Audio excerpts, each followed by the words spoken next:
Coming into your YouTube airwaves, I'm Vaughn, the Stat Man, and welcome to the Stat Room. Ladies and gentlemen, I am Vaughn the Stat Man. You can follow me on Twitter at Vaughn the Stat Man, and guys, check out your website, vaughnthestatman.com. All right, guys, so let's get into this 5-game slate real quick. Don't want to take up a lot of you guys' time, so let's get right into it. So before I begin this video, guys, please hit that like button. Please subscribe to my channel and also leave a comment, guys. Thank you. Let's get into it. All right, guys, let's break down this 5-game slate. But before we do that, guys, let me give you a bit of advice. Yesterday, I had a lineup that was fire. And what I did was I fell for the banana in the tailpipe. I saw that Giannis Antetokounmpo wasn't playing, and I know a lot of you guys did the same thing. I know I'm not the only one. And I put in Lillard. I didn't even Lillard and the Milwaukee Bucks weren't even on my radar. I wasn't considering playing anybody from Milwaukee. I put in Middleton, who gave me like 6 or 7 fantasy points. I put in the boy Thomas, who was 3-9. He gave me like 7 fantasy points, and Lillard gave me 31. He was on pace to give me 42, but he did not play in the fourth quarter. So with that being said, guys, when you see a team that is defensively challenged, Milwaukee is one of the worst defenses in the league, and their best defensive player is Giannis Antetokounmpo. And if he's out, guys, don't fall for the banana in the tailpipe. Meaning, if you have your lineup set, let's say today you have everything set, and you see that Shai Gilgeous-Alexander's not playing, don't go stack all of OKC. Keep your players that you have, guys. So with that being said, let's get right into it. Let's break down each game. So when we break down the games, let's go and look at game by game. All right, so you have Chicago at Toronto. Chicago is traveling to Toronto. Toronto played last night. Even though they played last night, they did not have to travel, and they blew Miami out of the box. So they're well rested. I love teams that play on second nights of back-to-backs when they are staying in the confines of their own arenas. So I think Toronto will have a big game. I love Barnes to go off. DeRozan typically has big games in Toronto, so you might want to consider DeRozan. I do like Quickly. I like Barrett. I like this Toronto-Chicago game as a whole. So this is going to be a game that you want to get at least 2-3 players out of this game.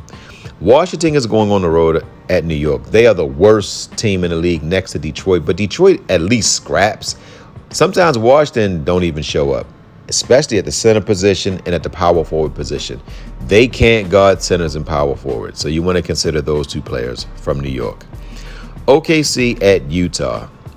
OKC is in a very weird place. They have been on the road for some time, and Shai Gilgeous-Alexander is coming off of back-to-back games where he's put up less than 40 fantasy points, which is rare because he's a top 3 point guard in the NBA. I believe he might be top 2. I think it's pretty much him and Halliburton and everybody else's fight. I think that he's better overall than Stephen Curry right now when you look at what he does. He scores, he rebounds, he steals the ball, he gets blocks, he gets assists, and he's just a beast.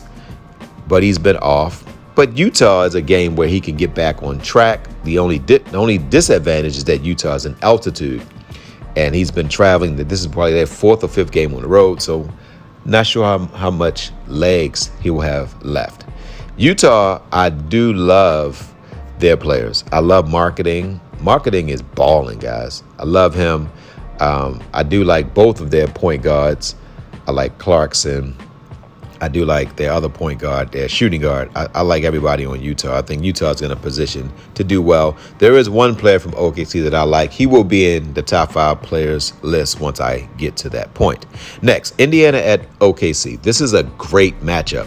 This is a matchup of teams that swap players. You had Indiana. They actually gave up Sabonis to get Halliburton. I believe Halliburton comes back today. Indiana traded for Siakam. That is a perfect fit for them because they needed defense from the 4 position. I don't know if he's going to make it in time to play in this game, but I do like that pickup. And if Halliburton plays, I don't know if I like him going back there, but Sabonis is going to be motivated to show Indiana that he is the man.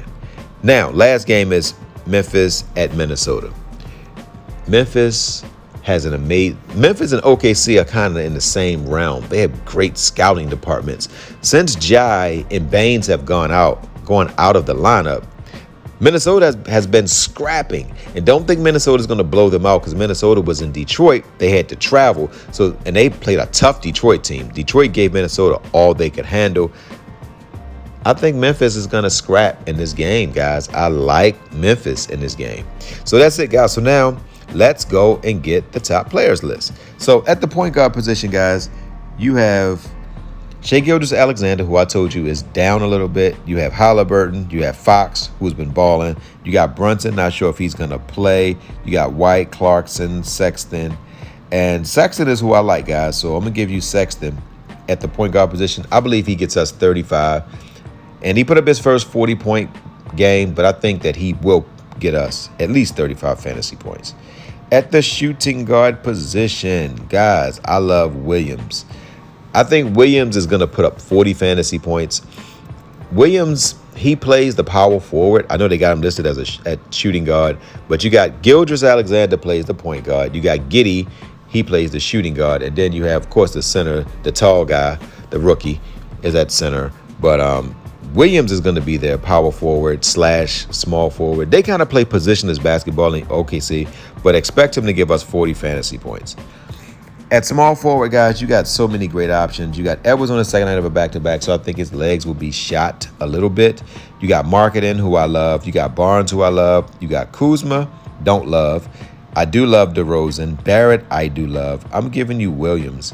Williams has been balling. If you look at this guy, he's getting all of the shots. He's playing 35 minutes, and his points are going up. I expect him to get close to 40 again because it's all on him, guys.